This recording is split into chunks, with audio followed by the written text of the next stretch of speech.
All right, guys, I'm doing my review on the Jetson bike. I want to give you the positives first and then some of the negatives.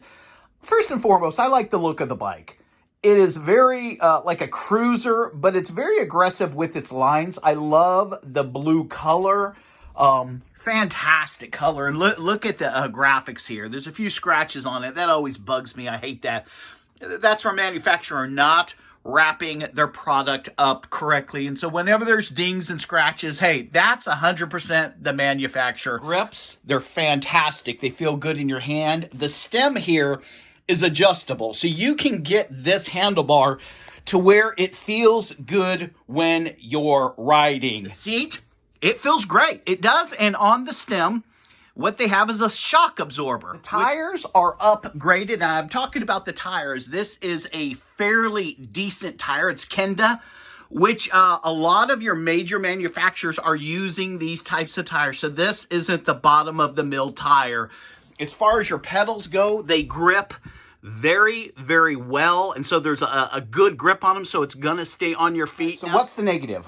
Well, when the bike came, the box that had all the parts was opened in the bottom of the box. Just want to show you some of the quality control here.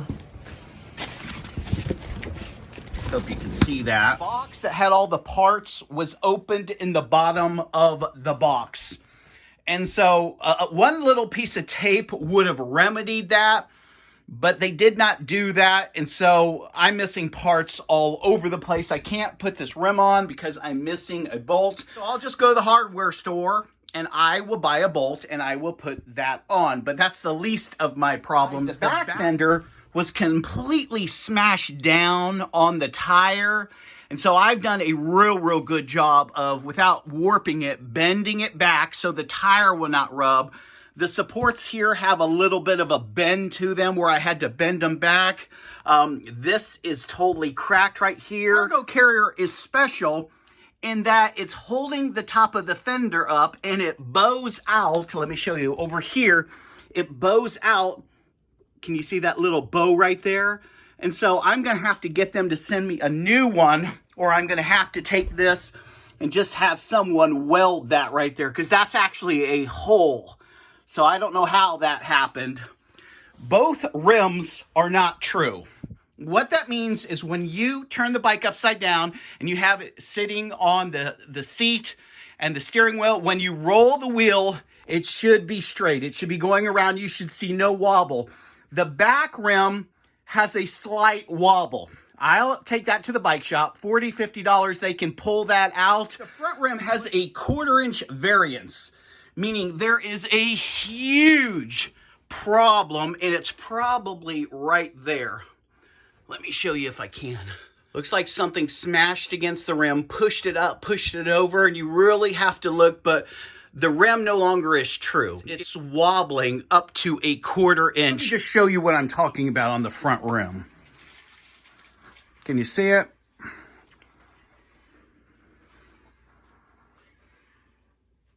It's not true. You can hear it hitting the brake, but you see the wobble. Let me do it real fast. See, let me do it real fast and you can see it. That's a 1/4 inch variance. You can't have that on a bike, because if you do, you're going to crash. Back is not near as bad, but there is still some wobble to it. You can see the wobble. Look at the wobble. See the wobble? They may be able to pull that out. They may not be able to. A lot of times, a good bike shop can adjust the spokes, tighten it here, loosen it there, and get that out. But again, you're looking at additional money when you're looking at those things. Now, what really concerns me the most is this. The thing I've showed you so far, I can actually fix or have replaced. I'm hoping they'll send me the parts. I can't get through to customer service. That's where you charge the bike right there. That's the plug-in. I have been charging this double the amount of time that they recommended, and I still have a red light. What that means is I may have a bad battery. I'll go into the battery compartment and how you get the battery out of this, but some of the specialty batteries can run at least half of what you paid for the bike. That's how they make money after the fact, because the batteries don't last but maybe 2-3 years. And this is with all manufacturers of bikes. This is nothing new. But because this is a specialty battery going in this tube, it really, really concerns me, because I'm sunk then. I mean, there is no DIYing this back together and trying to make something work that's broken. I'm kind of frustrated, to tell you the truth, guys. Just really kind of frustrated. The brakes, even though it has disc brakes, that's awesome. They're not adjusted, so it's almost impossible to put this front tire and rim on because they were so tight.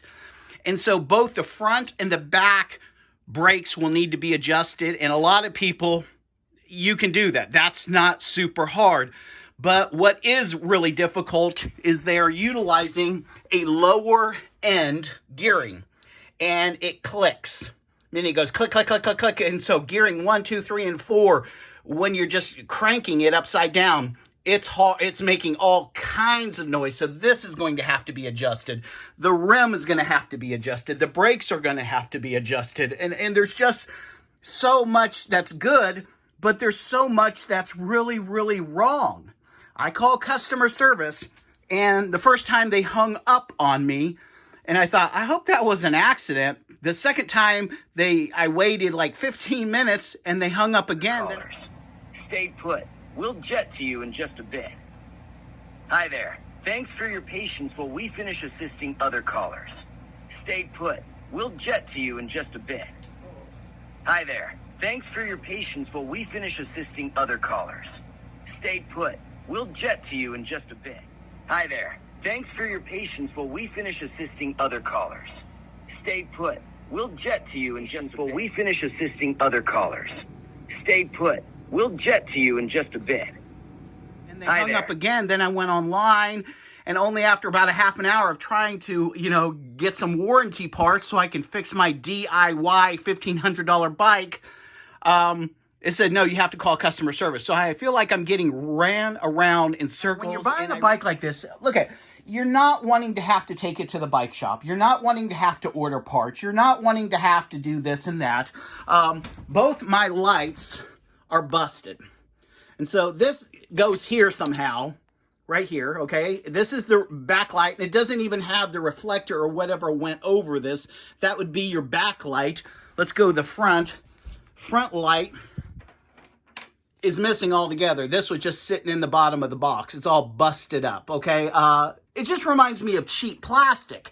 And so parts of the bike are really neat. Other parts of the bike are just cheap. This should have never happened, okay? This is just Mickey Mouse. The sharp edges on this, I mean, that's not good quality control. Little nicks, little scratches, low-end gearing, brakes not adjusted, welds breaking. The battery is in this solid metal tube here. They've done a good job hiding the battery. They've done a good job hiding the wires. I mean, they really did. I think this is just streamlined. It looks really good. But it seems like the number one thing that goes out on these bikes is the battery. In order to get to the battery, I have to remove this, okay, which is your lighting mechanism. I have to remove the fork mechanism, the tire, the forks. I have to remove the handlebars, the stem. Then it opens up this piece, because in this piece, you have a huge piece of steel going through it. And my battery's here, so there's no way to get to my battery. So I have to remove the handlebars, the forks, the light, only to be able to pull out that battery. That battery is a specialty battery. It's only Jetson that is going to, sell that battery. It fits this perfectly. And so I'm kind of back and forth whether I like the hidden battery. In reality, it's one of the lower end batteries because of the distance that they're advertising. So it's not the strongest of MAH batteries. But again, it is hidden. And if you are just doing smaller commutes, okay, that's no problem. But an electric bike for a long time. And I was looking at this one and I was like, oh my goodness, this is totally awesome. It really does look totally awesome, but that's a lie. We have a bike that actually doesn't run. The electronics up here, it doesn't run. We got a problem. So we were like, hey, hold on. Do not return this item to the store. Call us. And I did. Hi there. Thanks for your patience while we finish assisting other callers. Stay put. We'll jet to you in just a bit. Hi there. Thanks for your patience while we finish assisting other callers. Stay put. We'll jet to you in just a bit. Hi there. Thanks for your patience while we finish assisting other callers. Stay put. We'll jet to you in just a bit. Guys, do you know how obnoxious this Hi there. is? Thanks for your patience while we finish assisting Do you other think I callers. want to hear this? Stay put. I don't. We'll jet to you in just a I'd bit. rather have music or Hi silence. there. Thanks for This your is patience while so we finish assisting obnoxious. other callers. Stay put. We'll jet to you in just a bit. Hi there. Thanks for your patience while we finish assisting other callers. Stay put. We'll jet to you in just a bit.